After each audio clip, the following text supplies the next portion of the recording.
Ya, tadi ngomongin apa tadi ya? Tadi ngomongin key questions ya. Key questions itu apa sih bahasa Indonesianya ya? Pertanyaan kunci ya. Jadi kalau tadi tadi sempat tanya-tanya tadi ya, diskusi pertanyaan kunci apa kunci pertanyaan gitu ya. Key, key itu apa? Kunci. Question, pertanyaan. Berarti pertanyaan kunci, kunci pertanyaan. Nggak, kalau dalam bahasa Inggris kita balik ya. Jadi kalau mobil biru berarti apa? Blue car apa car blue? Iya, blue car ya, bukan car blue ya. Makanya dibalik. Jadi key question itu pertanyaan kunci. Nah, minggu ini kita belajar lagi. Kemarin kita belajar apa? Minggu lalu ada yang masih ingat? Healthy, healthy identity 2 minggu yang lalu ya. Healthy identity. Minggu lalu kita belajar tentang healthy lifestyle. Oke?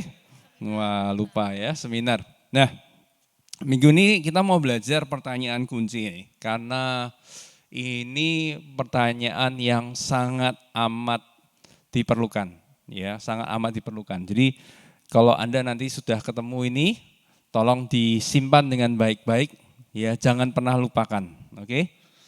Ya, jadi jangan pernah lupakan seumur hidup, cuman sekali tok, ya. Oke. Pertanyaannya apa sih? Lu tanya apa sih? Oke. Kita buka dulu ya dalam Kejadian pasal yang ketiga ayat 8 sampai ayat yang ke-10. Kejadian 3 ayat yang ke-8 sampai ayat yang ke-10. Ketika mereka mendengar bunyi langkah Tuhan Allah yang berjalan-jalan dalam taman itu pada waktu hari sejuk, bersembunyilah manusia dan istrinya itu terhadap Tuhan Allah di antara pohon-pohon. Tetapi Tuhan Allah memanggil manusia itu dan berfirman kepadanya, "Di manakah engkau?" Ayat 10. Lalu ia menjawab, "Ketika aku mendengar bahwa engkau ada dalam taman ini, aku menjadi takut. Karena aku telanjang, sebab itu aku bersembunyi." Nah, teman-teman, kita tahu bahwa Tuhan yang kita sembah ini Tuhan yang maha kuasa, betul ya? Omnipotent dan omniscient, jadi maha tahu. Kalau begitu pertanyaannya pagi hari ini, kenapa Tuhan bertanya? Kalau dia bertanya, pasti dia nggak butuh informasi ya. Pasti nggak butuh informasi, nggak pernah dia gaptek soal sesuatu karena dia lebih update dari Google pasti ya. Jadi nggak perlu tanya apapun dalam kehidupan kita. Tetapi pada waktu dia bertanya kepada Adam, pada manusia pertama, tujuan dari pertanyaan itu adalah membuat Adam itu sadar. Membuat Adam itu benar-benar menyadari keadaannya. Nah, pagi hari ini saya mau share satu pertanyaan kunci yang saya dapatkan sangat berharga. Saya berharap sekali lagi ini bisa jadi bekal buat teman-teman. Nah, susahnya tapi ya, saya mau bilang dulu. Kalau kita preaching ke anak-anak muda, itu susahnya begini buat saya. Kalian masih cukup muda dan sebagian besar dari kalian belum pernah mengalami masalah yang dalam tanda kutip super rumit. Ya, betul-betul jatuh gitu ya. Kalau saya ngobrol sama orang yang sudah umur 40, umur 45 gitu ya, sudah pernah ditipu orang, sudah pernah ditinggalin pacar. Kalian sudah pernah tinggalin pacar? Belum pernah ya. Oke, berarti masalahnya belum apa-apa ya. Terus pernah pernah mungkin ditolak sama mertua gitu ya. Sudah pernah mengalami yang buruk-buruk, mungkin ditolak sama mertuanya bukan sekali tapi 3 kali berturut-turut gitu ya ditolak, jadi spesialis ditolak mertua gitu misalnya calon mertua. Atau pernah gagal dalam mau masuk universitas atau mau mencari pekerjaan, mau wawancara kerja aja selalu ditolak gitu. Nah, ini pertanyaan menjadi pertanyaan yang sangat-sangat vital, sangat-sangat penting untuk kita jawab. Jadi kalau kita ngomongin Adam, kenapa dia pada waktu ketemu Tuhan, Tuhan bertanya, "Di manakah engkau?" Ini bicara soal apa? Soal kesadaran. Seringkali kita nggak bisa menyelesaikan masalah, itu karena kita nggak sadar kita di mana. Setuju nggak? Ya, kita tuh nggak sadar kita ada di mana. Kita nggak menyadari kondisi kita. Saya punya teman, dia 10 tahun yang lalu orang Indonesia, sempat hidupnya hancur. rumahnya kebakaran, sempat homeless, kehilangan pekerjaan, dan keluarganya pada waktu itu mamahnya lagi sakit keras. Itu 10 tahun yang lalu. Sekarang, tahun 2022, oleh karena kasih anugerah Tuhan, dia dipercaya sekarang menjadi konsultan. Dia kerja sebagai seorang konsultan dalam bisnis. Dia juga berwirausaha, lebih muda dari saya beberapa tahun. Dan dia dipercaya untuk memegang aset, mengatur aset. Itu nilainya miliaran. Bukan rupiah, miliaran dolar. Jadi bayangkan ya, lebih muda dari saya naiknya Bentley gitu ya. Naiknya pokoknya bener-bener yang bener-bener orang kelihatannya kayak mewah banget gitu. Orang ngimpikan di sosial media, di Instagram kayaknya keren banget. Dia pernah nyampaikan ada satu hal sebetulnya bagaimana dia bisa ngalami turn around ya, ngalami pemulihan sebegitu rupa. Ini dari satu pertanyaan ini. Enaknya dibagikan nggak ya? Teman-teman pengen tahu? Kayaknya kurang minat ya. Udah deh, pulang. Yuk kita doa berkat. Yakin? Oke, yakin ya? Yakin? Kasih tahu nggak ya? Ini pertanyaan yang kalian harus tanyakan menghadapi masalah apapun. Apakah itu masalah percintaan, gagal ditolak pacar terus-menerus, gagal di dalam studi, gagal dalam apa lagi? Gagal dalam keuangan mungkin, keuangannya morat-marit gitu. Dalam apapun, saya berani jamin kalau Anda tanya pertanyaan ini, dan Anda bisa mendapatkan jawaban yang benar, itu Anda sudah hampir sampai ke solusinya.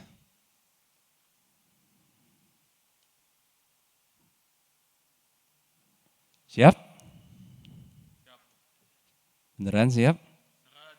Oke ya, sekali ya. Jadi pertanyaannya adalah begini. Setiap kali kalau seorang konsultan setelah dengar cerita keluhan dari customer, dari semua permasalahan yang diungkapkan, cerita panjang lebar, dia tanya satu hal ini. Anda siap pertanyaan ini? Pertanyaannya adalah gini. Kalau masalah ini disederhanakan, sebetulnya masalah saya ini adalah masalah titik. Tak ulangi lagi. Kalau masalah saya ini disederhanakan, kalau dibisakan, kalau masalah kan biasanya kelihatannya rumit, betul kan ya? Besar, jelimet gitu ya. Tapi intinya gini, kalau masalah saya ini bisa disederhanakan, sebetulnya masalah ini adalah masalah titik. Nah, jawaban dari titik itu akan menentukan apakah kalian akan mengatasi masalah itu apa enggak. Ya. Jawaban dari titik-titik yang tadi yang diisi itu titik-titik itu apa? Itu akan sangat berpengaruh kepada kelanjutan kehidupan Anda. Jadi saya tadi cerita bahwa beberapa tahun yang lalu, 5-6 tahun yang lalu saya mengalami masalah keuangan contohnya. Kenapa ya kok begini. Setelah belajar, ambil waktu untuk diam, merenung, saya tanya pertanyaan ini. Sebetulnya masalah ini kalau saya bisa sederhanakan, sebetulnya adalah masalah apa sih? Setelah saya merenung, saya belajar dari orang, saya tanya orang juga. Inti permasalahannya adalah saya nggak tahu uang saya kemana aja. Ngerti ya? Contohnya gitu. Begitu saya tahu, ternyata selama ini bukan masalah berapa uang yang saya terima. Tapi kenapa saya selalu kekurangan uang? Ternyata masalahnya adalah saya nggak tahu uang saya kemana. Begitu saya bisa menjawab pertanyaan ini, saya sudah sangat amat dekat sama solusinya. Dan dalam hitungan singkat, bulan, sampai sekarang tahun beberapa tahun, saya mengalami pemulihan. Contoh lagi ya, kemarin kan kita ngomongin soal turun berat badan, nambah berat badan ya, healthy lifestyle. Nah, itu hal yang saya pergumulkan juga ya selama bertahun-tahun. Kenapa ya kok susah banget ya, nggak bisa turun sebentar naik, turun sebentar naik.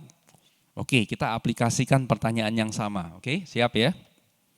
Jadi masalah saya kalau saya sederhanakan sebetulnya adalah masalah titik. Nah, itu dijawab sendiri ya, kita jawab sendiri. Buat saya pribadi, jawaban dari pertanyaan itu adalah ternyata pola makan saya salah. Jadi saya berpikir kalau pagi enggak usah makan, skip sarapan. Begitu siang lapar, ya kebawa gitu ya. Terus malam kebawa biasanya gitu. Sehingga sampai kapanpun masalah itu tidak akan terselesaikan. Begitu saya menyadari bahwa, ternyata masalah saya kalau disederhanakan adalah sebetulnya masalah titik. Persoalan itu dengan cepat terselesaikan. Nah, saya mau ngajak kita untuk belajar bahwa untuk menyadari, itu sekali lagi berbicara mengenai kerendahan hati. Ya, kerendahan hati. Yuk kita buka yuk dalam Roma 12 ayat yang ketiga dalam bahasa Indonesia masa kini. Sebelum itu saya mau sampaikan bahwa setiap orang itu memiliki kesombongan masing-masing tanpa sadar. Sehingga kita butuh kerendahan hati untuk mengakui masalah kita. Jadi setiap dari kita, kenapa perlu pertanyaan tadi? Karena tanpa sadar setiap kita itu punya kesombongan di area-area tertentu. Mungkin Anda enggak merasa sombong, nah itu masalahnya. Ya, kalau kita merasa tidak sombong, ada kemungkinan di area itu kita lemah. Kita belajar bahwa kesombongan itu adalah akar dari dosa, akar dari dosa-dosa. Roma 12 ayat 3, bahasa Indonesia masa kini, katakan bahwa Allah sudah memberi anugerah kepada saya. Itu sebabnya saya menasihati saudara-saudara semuanya. Janganlah merasa diri lebih tinggi dari yang sebenarnya. Hendaklah kalian menilai keadaan dirimu dengan rendah hati. Masing-masing menilai dirinya menurut kemampuan yang diberikan Allah kepadanya oleh karena ia percaya kepada Yesus. Ini ayat ditulis setelah Roma 12 ayat 2 yang biasanya kita kutip. Roma 12 ayat 2, berubahlah oleh pembaruan akal budimu. Nah, ayat ini setelahnya persis. Jadi sebetulnya menceritakan bagaimana sebagai tubuh Kristus, kita ini saling tergantung. Kita ini selalu membutuhkan orang lain. Tapi seringkali dalam konteksnya, kita lebih condong menghargai orang-orang tertentu, yaitu orang-orang yang ada di mimbar. Ya, contoh orang yang pelayanan di mimbar, ya kita semua di mimbar, berarti kita semua penting ya berarti ya. Tapi biasanya kita kan menghargai orang-orang yang di mimbar lebih, betul enggak? Orang yang berbicara, orang yang main musik, kelihatannya kemampuannya lebih menonjol, betul enggak? Tapi tahukah bahwa orang-orang yang tidak kelihatan, itu dikatakan oleh firman Tuhan mereka punya fungsi yang penting. Betul enggak? Contoh. Pernah enggak, kalau ini cewek ya, biasanya kalau cewek gitu ya, punya kaki yang panjang, yang tinggi gitu ya, bilang, wah kakimu cantik, betul enggak? Tapi kan belum pernah ada orang bilang, itu pankreasmu cantik gitu, ada enggak? Ada enggak sih? Bilang, pankreasmu cantik ya gitu ya. Tapi kalau jujur, kalau mau tanya, pankreas sama kaki lebih penting mana?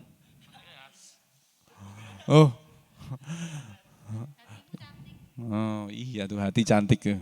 Jadi kalau kaki, kita sampai nggak punya kaki masih bisa hidup nggak? Masih. Tapi kalau nggak punya pankreas, tahukah kalian pankreas itu apa? Nggak tahu kan? Biasanya kalau jantung tahu, ya kan? Kalau hati tahu, liver tahu, pankreas apaan itu? Tahukah bahwa pankreas itu adalah organ yang sangat kecil di belakang rib kita ya, sebelah kiri ini, kecil banget. Beratnya cuman 2 gram. Berapa? 2 gram. Kecil. Tapi apa fungsinya? Fungsinya adalah sebagai warning system. Kalau kita habis makan nih ya, atau minum sesuatu yang manis, kemudian level gula kita mulai naik, dia akan kasih warning, dia akan kasih peringatan. Gulanya terlalu tinggi, cepat-cepat. Terus apa yang terjadi? Dia memerintahkan otak untuk mengirim namanya insulin. Insulin itu mengambil gula dari darah kita, kemudian mendistribusikan ke tempat-tempat yang seharusnya. Contoh ke otot, ke liver, ke ginjal, organ-organ tubuh kita. Jadi membersihkan supaya keluar dari darah kita. Itulah fungsi dari pankreas. Nah, bisa bayangkan kalau pankreas ini enggak ada. Begitu ini naik, enggak ada yang kasih warning. Jadi gulanya tinggi, tahu-tahu Anda tiap hari marah-marah aja gitu ya. Marah-marah, bete, tiba-tiba habis itu tahu-tahu ngantuk. Pernah? Ya, tiba-tiba langsung ngantuk. Kenapa? Karena gula darahnya langsung naik dengan cepat, karena tidak ada insulin yang ngambil. Nah, itulah pentingnya pankreas.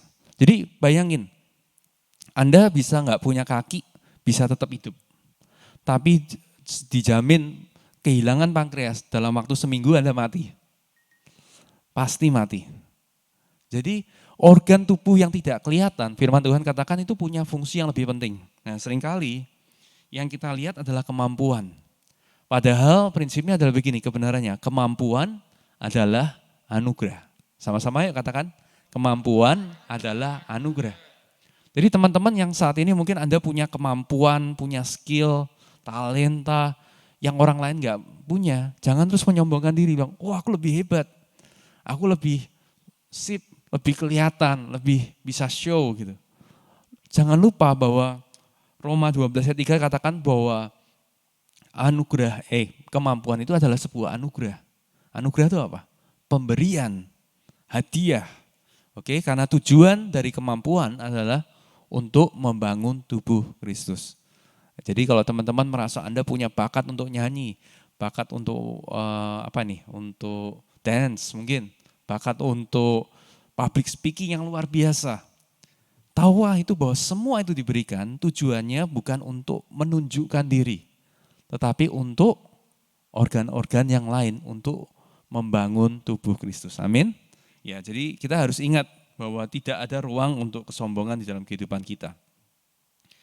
Lalu kita belajar bahwa dalam Yakobus 4 ayat 6 dikatakan seperti ini, tetapi kasih karunia yang dianugerahkan kepada kita lebih besar daripada itu.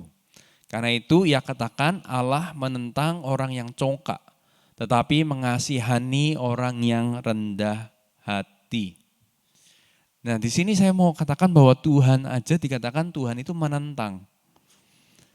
Jadi artinya pada saat kita mau merendahkan diri, kita mau merendahkan hati kita, menyadari itu ibaratnya kita sudah ada di dalam jalurnya Tuhan.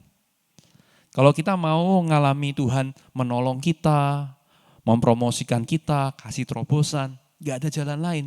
Kita harus tetap stay low, betul? Harus tetap rendah hati. Ya, karena hanya orang rendah hati yang sadar. Orang yang gak rendah hati, orang yang sombong cenderung gak sadar tadi ya. Punya kemampuan seolah-olah kayak, kayaknya aku lebih keren, lebih buff. Padahal ini gunanya tangan untuk anggota tubuh yang lain juga gitu ya. Tapi seringkali kita berpikir, kemampuan saya tiada taranya. Iya, iyalah. Dalam satu tubuh kan cuma ada 2 tangan. Masa ada 1000 tangan kan enggak kan? Jadi cuma satu pasang tangan. Kaki juga cuma ada 1 pasang. Semua juga cuma ada 1. Unik. Karena kita ini adalah satu kesatuan. Oleh karena itu artinya gini, hampir selalu, mungkin selalu ya, kita membutuhkan orang lain untuk melihat blind spot kita. Ya, tadi kan pertanyaannya apa? Masih ingat? Tadi pertanyaannya apa? Pertanyaan kuncinya apa? Ayo. Pertanyaan kuncinya adalah? Iya. Masalah titik-titik. Nah, masalahnya dari pertanyaan itu adalah apa? Kita sendiri seringkali tidak bisa menjawab pertanyaan itu. Betul enggak? Pada waktu kita mikir masalah saya kalau disederhanakan sebetulnya adalah masalah titik-titik-titik. Seringkali jawaban dari pertanyaan kita itu seringkali salah. Makanya kita nggak keluar-keluar dari masalah itu. Mungkin ada teman-teman, kok aku kalau masuk ngelamaran kerja kok selalu ditolak ya. Saya kalau mengasih CV saya kok selalu ditolak ya. Pernah nggak teman-teman punya pikiran, saya punya teman nggak ya yang sudah berhasil dapat kerjaan gitu ya. Coba biarin dia lihat CV saya, biarin dia lihat review CV saya. Pernah nggak? Pada waktu kita ngasih, langsung dia bilang, oh ini. Loh, kok aku nggak lihat? Iya, kamu ditolak soalnya kamu bilang kamu main terus di sini gitu. Misalnya contohnya gitu ya. Wah, kamu main Mobile Legends terus sih gitu. Aktif gitu. Di resumenya tulis saya adalah prestasi main Mobile Legends gitu ya, misalnya gitu. Anda merasa oh itu satu pencapaian, tapi ternyata calon employer berkata, "Wah, itu bahaya ini. Berarti ini orangnya bukan team player nih," misalnya gitu ya. Atau gimana gitu. Jadi seringkali orang lainlah yang bisa memberitahukan kepada kita. Pada kasus saya ya, beberapa tahun yang lalu, kenapa saya bisa sampai kesimpulan masalah saya kalau dapat disederhanakan adalah sebetulnya masalah titik-titik. Karena saya memutuskan untuk merendahkan hati, untuk tanya orang. Saya cerita, saya kok gini ya, kasusnya tiap bulan begini ya, selalu begini. Terus dia lihat, oh kamu enggak tahu masalahnya ya? Enggak, masalahnya ini saya sebut. Ini. Bukan, itu masalah luarnya, tapi akarnya apa? Kalau disederhanakan tuh masalahnya apa? Dan pada waktu dia memberitahukan, baru saya, oh masalahnya itu. Sehingga kemudian terjadi yang namanya solusi. Ada jawaban.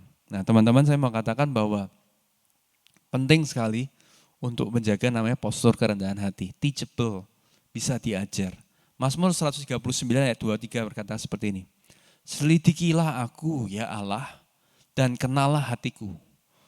Ujilah aku dan kenalah pikiran-pikiranku. Siapa yang suka ujian di sini? Ada yang hobinya ujian di sekolah?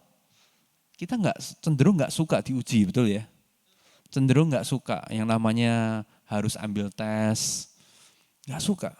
Tapi kalau kita mau maju dalam kehidupan, yang namanya ujian, itu ternyata adalah sesuatu yang sangat kita perlukan.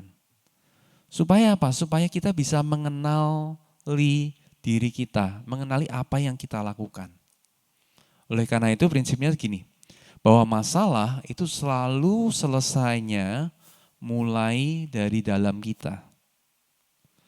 Ya, jadi teman-teman ingat-ingat ya. Jadi kalau Anda merasa Anda dalam masalah yang rumit banget gitu ya, kok selalu gagal terus, kok selalu begini terus. Ingat, kunci jawabannya itu enggak pernah jauh-jauh. Ya, kunci jawabannya pasti enggak pernah jauh-jauh. Pasti sudah ada di dalam diri Anda. Pasti. Ya, karena Tuhan itu setia dan Tuhan itu mau menolong kita. Pertanyaannya adalah apakah kita sadar apa yang jadi masalah sebenarnya? Oke, saya mau tutup dengan ini. Ada sebuah penelitian, seekor katak itu dimasukkan dalam panci berisi air, terus kemudian panci itu pelan-pelan mulai dihangatkan dengan api. Tahu apa yang terjadi? Apakah kodok itu melompat? Enggak. Dari suhu ruangan 30 derajat, dia tetap ada di situ. Dipanaskan sedikit, naik jadi 35 derajat. Si kodok itu diem aja di situ. Dipanaskan jadi 40 derajat. Kodok itu tetap aja di situ. Dan terus itu berlanjut sampai air itu akhirnya mencapai titik didih. Dan akhirnya kodok itu mati. Pernah dengar eksperimen ini? Bagaimana kodok itu dia mempunyai kemampuan untuk beradaptasi sebetulnya. Jadi pada waktu suhu naik 5 derajat, dia menggunakan energinya untuk menahan perubahan suhu itu dalam tubuhnya. Dia bisa ngikutin. Tapi sebetulnya kodok itu juga punya kemampuan kedua, yaitu adalah kemampuan untuk meloncat. Kemampuan untuk meloncat itu sudah ada di dalam dirinya. Dari sejak 30 derajat. Tetapi yang terjadi adalah pelan-pelan suhunya mulai naik.